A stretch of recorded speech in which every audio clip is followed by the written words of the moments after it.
అందరికీ భగవత్ యొక్క అనుగ్రహం కలగాలి. నిన్నటిదాకా అయింది మకర సంక్రమణ ప్రేతయే. మకరంలోకి సూర్య భగవానుడు శనీశ్వరుడు వచ్చేటి సంవత్సరం మకర సంక్రాంతి. పితృదేవతలకు దేవతలకు ప్రీతి అయినటువంటి సంక్రాంతి పండగ, భోగి పండగ, కనుమ పండగ ఇవన్నీ చేసుకున్నారు ఇప్పటిదాకా. ఇప్పుడు కృష్ణపక్షం అయ్యి చక్కగా కృష్ణపక్షం, శుక్లపక్షం 2 పక్షాలు.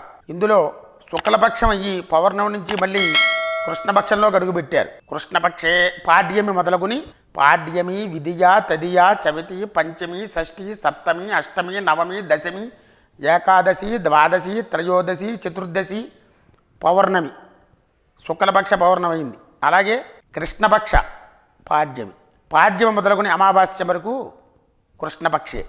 శుక్లపక్షము, కృష్ణపక్షము 2 పక్షములు. ఇందులో ఈ 15 రోజులు కూడా కాలగమనం. ఈ తారీఖులు 1, 2, 3 మనకు ఎలాగో తిథివార నక్షత్రాలు పాడ్యమి, విధియ, తదియ, చవితి, పంచమి, షష్ఠి, సప్తమి ఇత్యాదివన్నీ ఉంటాయి. ఇందులో పాడ్యం అంటే 1వ తారీఖు మన క్యాలెండర్లో ఎలాగో 1. పాడ్యమి, బలిపాడ్యమని, పాడ్యమని చక్కగా పాడ్యం కూడా ఒక పండగ లాంటిది. విధియ, యమవిధి ఉంటుంది. విధియ ప్రయాణాలకే కాదు అన్నిట్లకి విధియ. అలాగే విధియ అంటే యమవిధి అంటే అన్న భగిని హస్త భోజనం అని కార్తీక మాసంలో వస్తుంది. అది విధియ తిథి. ప్రతి తిథికి ఒక్కో పండగ ఉంది. అలాగే తది తీసుకుంటే అట్ల తది ఉంది, తదియ తిథి. తదియ కూడా మంచిదే. 3 తదియ. చవితి 4 సంకష్టార చతుర్థి, చవితి, వినాయక చవితి. చవితిలో దానాదేనకంగా తిథులు ప్రయాణానికి, ఉత్సవాలకి, ముహూర్తాలకి, తిథి వార నక్షత్ర యోగకరణాలు చూసుకుంటారు. అటువంటిది పంచాంగంలో చూసి చెబుతారు. అలాంటిది ఒక్కొక్క తిథికి ఒక్కో పండగ, ప్రతిరోజు పండగే. పాడ్యమి, విధియ, తదియ, చవితి, పంచమి, షష్ఠి, సప్తమి, అష్టమి, నవమి, దశమి, ఏకాదశి, ద్వాదశి, త్రయోదశి, చతుర్దశి, పౌర్ణమి, శుక్లపక్షం అయింది అక్కడికి. అలాగే కృష్ణపక్షంలోకి మళ్ళీ అవే తిథులు, కాకపోతే పౌర్ణమి బదులు అమావాస్య వస్తుంది. కృష్ణపక్షే. అందుకొని ఈ పౌర్ణం ముందు వచ్చేటువంటివన్నీ శుక్లపక్షంలో చేసుకునేటువంటివి. అమావాస్య ముందు వచ్చేటువంటివన్నీ కృష్ణపాడ్యమి, కృష్ణ విధియ, కృష్ణపక్షే అంటారు. కృష్ణతదియ, చతుర్థి, సంకష్టహర చతుర్థి. చతుర్థి అంటే పౌర్ణమి వెళ్ళాక చవితి 4వ రోజు వస్తుంది. ఆ సంకష్టహర చతుర్థికి లక్ష్మీ గణపతి ఆరాధన చేసుకోవాలి. లక్ష్మీ గణపతి ఉపాసనా పనులు, లక్ష్మీ గణపతి హోమం, గణపతి మంత్రం, గణపతి మూలమంత్రముతో చక్కగా గణపతికి అభిషేకించి పూజించి, హరిద్ర గణపతి అంటే పసుపుతో చేసిన గణపతి, ఏ కార్యక్రమానికైనా చేసుకుంటాం. అలాగే ఆ హరిద్ర గణపతి పూజ చేశాక మహాగణాధిపతయే నమః పూజ చేస్తాం. గణపతి పూజ అయ్యాక చక్కగా ఏ కార్యక్రమానికైనా గృహభూభాండాత్మద్రవ్య స్థల శుద్ధ్యర్థం పుణ్యాహవాచనం, చక్కగా 3 కలశలు పెట్టి బ్రహ్మ విష్ణు మహేశ్వరుడు ఆరాధన చేసి చక్కగా వరుణదేవతను ఆవాహన చేసి పుణ్యాహవాచనం శుద్ధగోచనం చేస్తారు.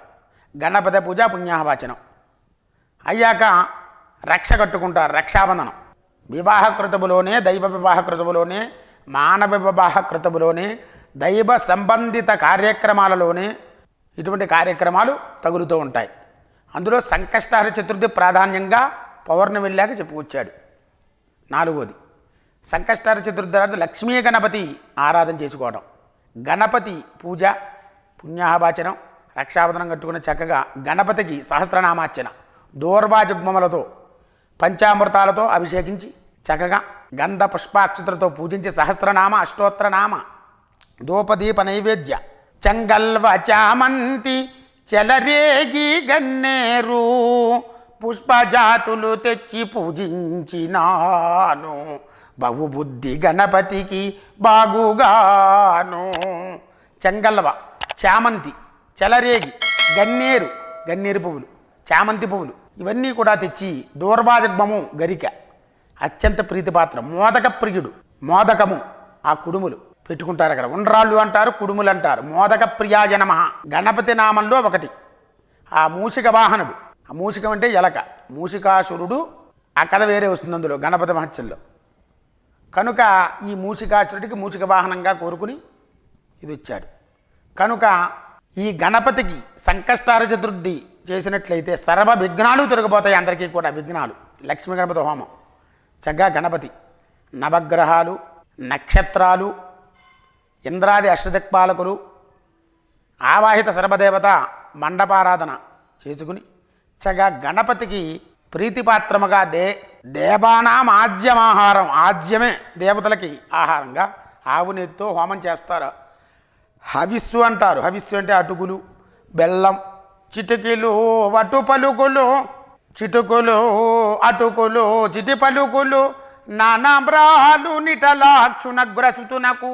అటుకులు చిట్టి పలుకులు అంటే చక్కగా పప్పులు సంబంధించినటువంటి నవవిధ ధాన్యములలో ఆ యొక్క గుల్లశనగపప్పు, వేరుశనగపప్పు ఇవి కూడా వేసి, బెల్లం వేసి, తేనె వేసి, చక్కగా కొబ్బరి పొడి, కొబ్బరి పువ్వులు, కొబ్బరి ముక్కలు, వెలగ, నేరేడు ఇవన్నీ వేసి చక్కగా గణపతికి చెరుకు ముక్కలు, తేనె, పంచదార, పంచామృత సహితంగా తీర్థాభిషేకం గావించాక ఇవింట్లో హవిస్సుతో చక్కగా, హవిస్సు అంటే అన్నంతో, అలాగే ఈ అటుకులు సంబంధించినటువంటి దాంతో పొడితో గణపతిని ఆరాధించి గణపతికి హోమం చేయాలి. అదే లక్ష్మీ గణపతి.